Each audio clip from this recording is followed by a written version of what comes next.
Division fall ഒഴിവാക്കാൻ വേണ്ടി മാത്രം നടത്തേണ്ട ഒന്നല്ല കുട്ടികളുടെ വീട് സന്ദർശനം.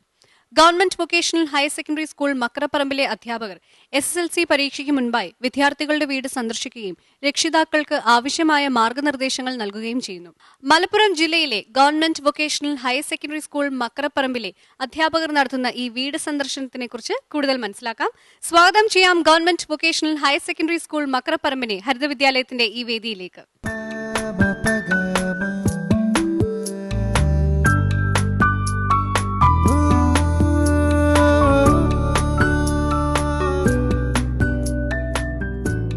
Government vocational higher secondary school മക്രപ്പറമ്പിന്റെ ആമുഖ ദൃശ്യങ്ങളിലേക്ക്.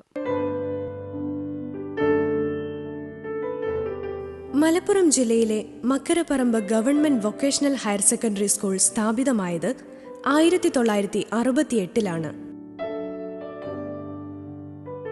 വിദ്യാഭ്യാസപരമായി പിന്നോക്കം നിൽക്കുന്ന തികച്ചും ഗ്രാമീണ പശ്ചാത്തലത്തിലുള്ള വിദ്യാർത്ഥികളാണ് ഇന്നിവിടെ പഠിക്കുന്നത്.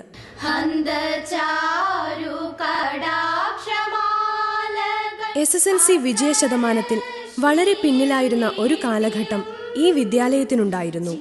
ആ അവസ്ഥയിൽ നിന്നും 95% ഉയരുവാൻ സാധിച്ചത് അധ്യാപകരുടെയും വിദ്യാർത്ഥികളുടെയും ലക്ഷ്യബോധത്തോടെയുള്ള പ്രവർത്തനങ്ങളിലൂടെയാണ്.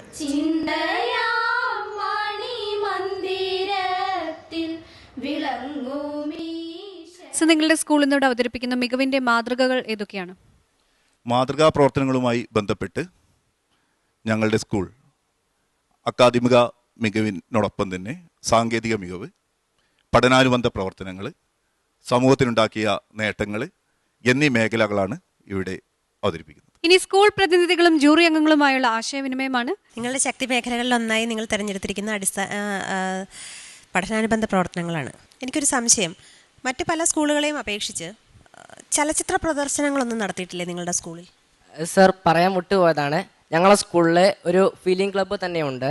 ഇതിൻ്റെ ഭാഗമായിട്ട് ഞങ്ങളൊരു ഫിലിം പ്രദർശനം, ഒരു സ്കാം എന്നാണ് ഞങ്ങളുടെ ഫിലിം ക്ലബിൻ്റെ പേര്, അതിൻ്റെ ഒരു പ്രവർത്തനം നടത്തിയിരുന്നു. ഇതിൻ്റെ ഭാഗമായിട്ട് ഞങ്ങൾ കളർ ഓഫ് പാരഡൈസ് എന്ന ഇറാനി സിനിമയും മിസ്റ്റർ ആൻഡ് മിസ്സിസ് അയ്യർ എന്ന സിനിമയും ഞങ്ങൾ കണ്ടിട്ടുണ്ടായിരുന്നു.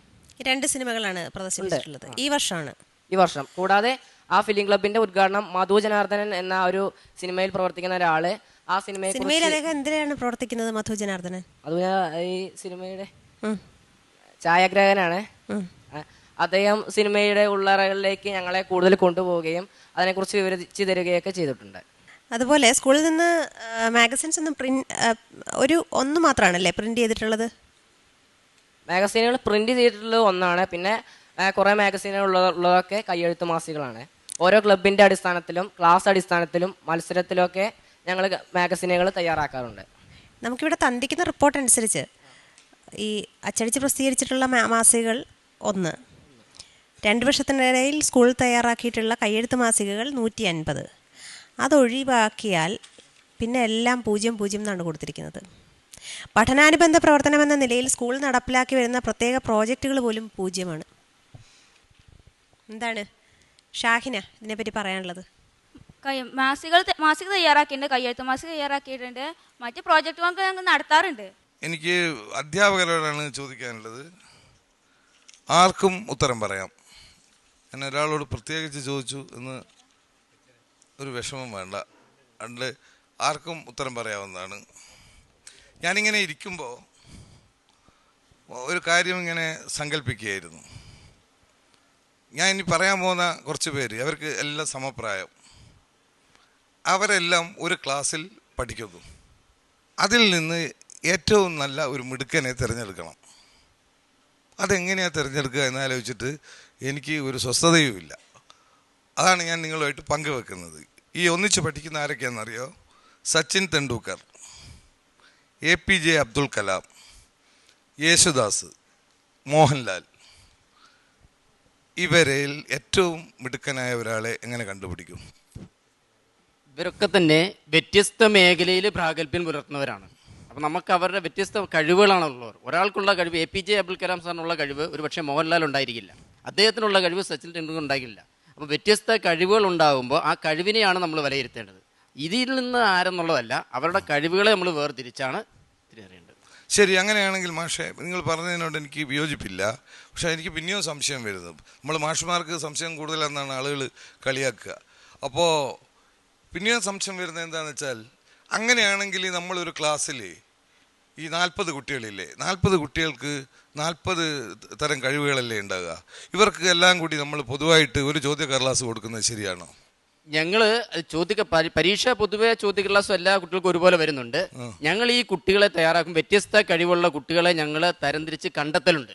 ആ കുട്ടികളെ കഴിവിൻ്റെ അടിസ്ഥാനത്തിൽ ഞങ്ങൾ വേർതിരിച്ചുകൊണ്ട് വളരെ പഠനപരമായി പിന്നോക്കം നിൽക്കുന്ന കുട്ടികളെ മുന്നിലേക്ക് കൊണ്ടുവരാൻ വേണ്ടി അധ്യാപക കൂട്ടമായി ദത്തെടുക്കാന്നൊരു സംവിധാനം ഞങ്ങളുടെ സ്കൂളിലുണ്ട്.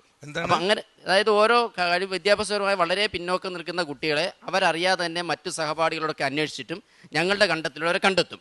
2 അല്ലെങ്കിൽ 3 കുട്ടികളെ ഓരോ അധ്യാപകനും വീതിച്ചു കൊടുക്കും. അതാണ് ദത്തെടുക്കുക എന്ന് പറയുന്നത്. അവർക്ക് വേണ്ട പ്രാഥമിക അറിവുകളൊക്കെ പറഞ്ഞു കൊടുത്തുകൊണ്ട് അവരെ പഠനപരമായി മുന്നോക്കം കൊണ്ടുവരേണ്ടത് ആ അധ്യാപകന്റെ ബാധ്യതയാണ്. അതൊരു സ്വന്തം ഉത്തരവാദിത്തം. ശരി, മറ്റ് ആർക്കെങ്കിലും എന്തെങ്കിലും പറയാനുണ്ടോ? മറ്റ് അധ്യാപകന്മാർ ആർക്കെങ്കിലും? എന്താ ബഷീർ മാഷ്ക്ക് എന്തെങ്കിലും പറയാനുണ്ടോ? ഇത് വലിയൊരു പ്രശ്നമാണ്. പ്രശ്നം ഇപ്പോഴും സോൾവ് ചെയ്തിട്ടില്ല. പൊതുവേ ഈ പരീക്ഷാ ചോദ്യപേപ്പർ എന്ന് പറയുമ്പോൾ സർ, അത് ഭിന്ന നിലവാരക്കാരെ പരിഗണിച്ചുകൊണ്ടായിരിക്കുമല്ലോ പൊതുവേ ചോദ്യപേപ്പർ ഉണ്ടാകുന്നത്. അപ്പോൾ അതിൽ നിന്നും ഒരു, അങ്ങനെയാണെങ്കിൽ ഞാനൊരു ചോദ്യം ചോദിക്കട്ടെ. ഈ മൾട്ടിപ്പിൾ ഇൻ്റലിജൻസ് തിയറി ഉണ്ടല്ലോ, അത് പ്രയോഗിക്കണോ നമ്മൾ? അത് വേണോ? അത് പ്രയോഗിക്കുന്നത് പിന്നെയും എനിക്ക് വന്നൊരു സംശയമാണ്. മൾട്ടിപ്പിൾ ഇൻ്റലിജൻസ് തിയറി പ്രയോഗിക്കുന്നതിൽ തെറ്റില്ല. ക്ലാസ് റൂമുകളിൽ ഇപ്പോൾ അധ്യാപകന് അവിടെ ശരിയെന്ന് തോന്നുന്ന രീതിയിലുള്ളൊരു, എന്നാൽ ഈ പുതിയ വിദ്യാഭ്യാസ പദ്ധതിയിൽ അതെൻ്റെ ഒരു അഭിപ്രായമാണ് കേട്ടോ. ഒരു പുതിയ സംഗതി ഉണ്ട്, എന്താണെന്ന് പറഞ്ഞാൽ കണ്ടിന്യൂസ് ഇവാലുവേഷൻ. അത് മതി എന്നാണ് എനിക്ക് തോന്നുന്നത്. ഞാൻ ഹരിദാസൻ സാറിനോടാണ് ചോദിക്കുന്നത്. നിങ്ങളുടെ സ്കൂള് സാങ്കേതിക മികവ് ഒരു ശക്തി മേഖലയെ കാണിച്ചിട്ടുണ്ട്. ഈ സാങ്കേതിക മികവെന്നുള്ളതുകൊണ്ട് സാർ എന്താണ് ഉദ്ദേശിച്ചിരിക്കുന്നത്? അക്കാദമിക പ്രവർത്തനങ്ങളെ അതുപോലെ തന്നെ അക്കാദമികേതര പ്രവർത്തനങ്ങളെയും ശക്തിപ്പെടുത്തുന്നതിന് വേണ്ടിയിട്ടുള്ള ICT മേഖലയുടെ ഒരു ഉപയോഗം. ICT ക്ലാസ് റൂമുകൾ, അതുപോലെ തന്നെ ICT ലാബുകൾ, ഇവയുടെ ഉപയോഗം. അല്ലെ, സാങ്കേതിക മികവെന്ന് പറയുമ്പോൾ മെഷീൻ, ടൂൾസ്, എക്യുപ്മെന്റ് അതെല്ലാം ഉണ്ടാവാം. പക്ഷെ അതിനും അപ്പുറത്ത് സാങ്കേതിക മികവോടുകൂടി ഒരു പഠനം പദ്ധതി എന്ന് പറയുമ്പോൾ അതിൻ്റെ വേറെ വേറെ തലങ്ങളുണ്ട്. അതിൻ്റെ തലം എന്ന് പറഞ്ഞാൽ ഗുണമേന്മയുള്ള ഒരു വിദ്യാഭ്യാസം കുട്ടികളിൽ എത്തിക്കുക എന്നുള്ളതാണല്ലോ. അപ്പോൾ അതിൽ ഓരോ അധ്യായങ്ങൾ അല്ലെങ്കിൽ കുട്ടികൾ സിലബസ് അനുസരിച്ച് പഠിപ്പിക്കുന്ന കാര്യങ്ങൾ കൂടുതൽ വ്യക്തതയോടും അതുപോലെ തന്നെ പെട്ടെന്ന് ഇപ്പോൾ വളരെ ഷാർപ്പായിട്ട് കാര്യങ്ങൾ ചെയ്യുക, അതുപോലെ തന്നെ ഒരു ടൈം ബൗണ്ടഡ് ആയിട്ടുള്ള പ്രോഗ്രാമായിട്ടാണല്ലോ നമ്മളെ കാര്യങ്ങൾ നീങ്ങുന്നത്. അപ്പോൾ സാറ് പറഞ്ഞതിൽ എനിക്ക് സന്തോഷമുണ്ട്. കാരണം പല സ്കൂളുകളും സാങ്കേതിക മികവ് എന്നുള്ളത് കൊണ്ട് കമ്പ്യൂട്ടർ കുട്ടികൾക്ക് അല്ല, സാറ് പറഞ്ഞത് വളരെ നല്ലതാണ്. അതുകൊണ്ട് ഞാൻ ഇനി ഈ വേറെ ഏതെങ്കിലും സയൻസ് അധ്യാപകരാരെങ്കിലും ഉണ്ടോ? സാറേ, ഞാൻ കേൾക്കാൻ ആഗ്രഹിച്ച ഒരു വാക്ക് ഇവിടുന്ന് കിട്ടി. സാങ്കേതിക മികവെന്നുള്ളത് കമ്പ്യൂട്ടറുണ്ട്, ICT ഉണ്ടെങ്കിലും ഗുണമേന്മയുള്ള ഒരു അതാണ് ഉദ്ദേശിക്കുന്നതെന്ന്. അത് വെച്ചിട്ട് സാറ് ഏത് സബ്ജക്റ്റാണ് പഠിപ്പിക്കുന്നത്? ബയോളജി. ഈ ബയോളജി പഠിപ്പിക്കുമ്പം ഈ സാങ്കേതിക മികവുള്ള ഒരു സ്കൂളിൽ ഗുണമേന്മ ഉയർത്താൻ വേണ്ടി എങ്ങനെയാണ് പഠിപ്പിക്കുന്നത് ഇപ്പോൾ?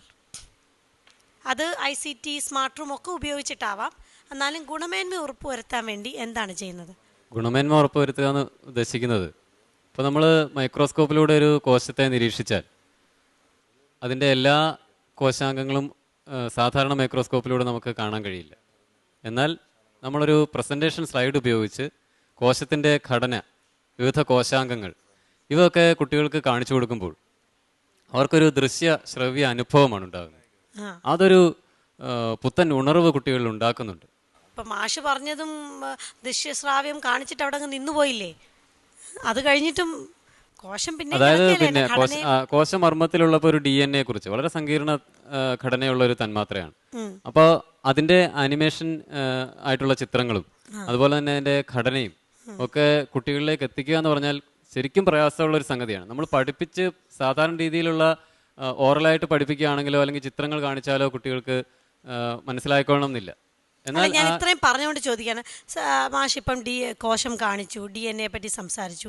അപ്പം മെഡിക്കൽ ഫീൽഡ്സിൽ ഒത്തിരി അഡ്വാൻസ്മെന്റ് ഈ ലെവലിൽ നടന്നിട്ടുണ്ട്.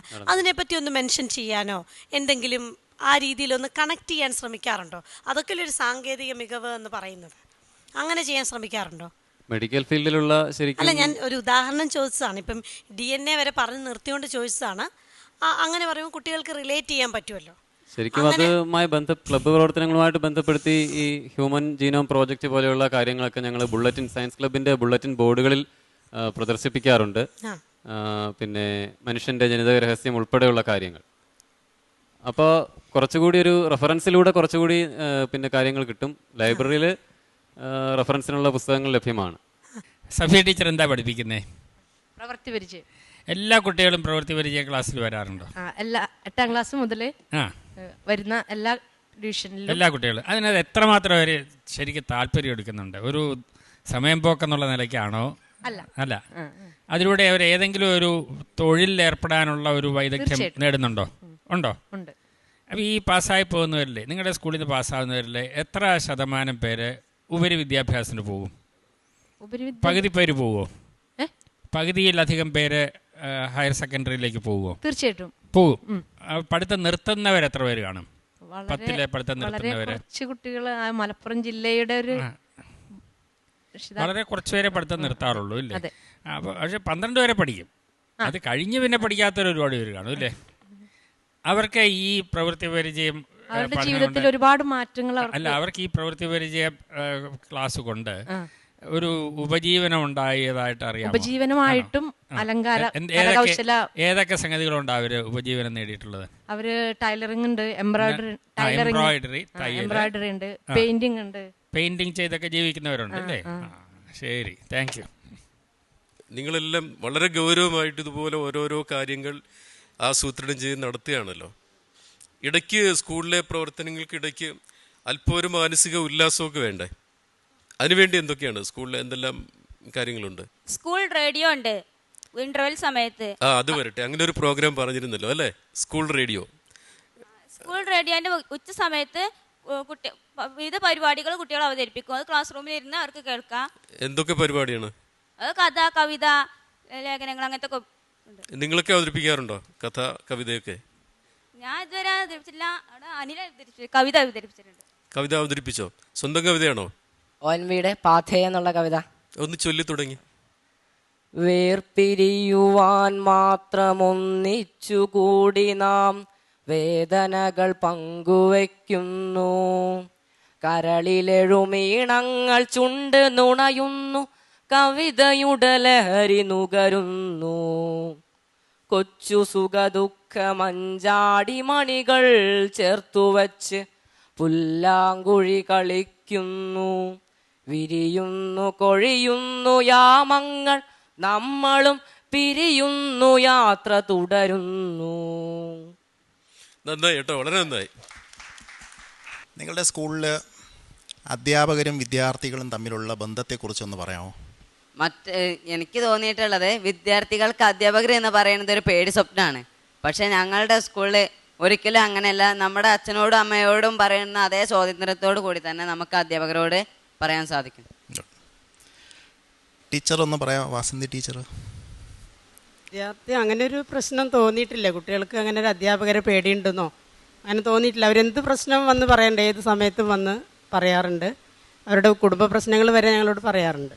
കുടുംബ പ്രശ്നം മാത്രമല്ല, എല്ലാ തരത്തിലുള്ള പ്രശ്നങ്ങളും ഒരു നല്ലൊരു ബന്ധമാണെന്നാണ് എൻ്റെ. Government vocational higher secondary school മക്കരപ്പറമ്പിന്റെ ഗ്രേഡ്സ് അറിയാനുള്ള സമയമാണ്.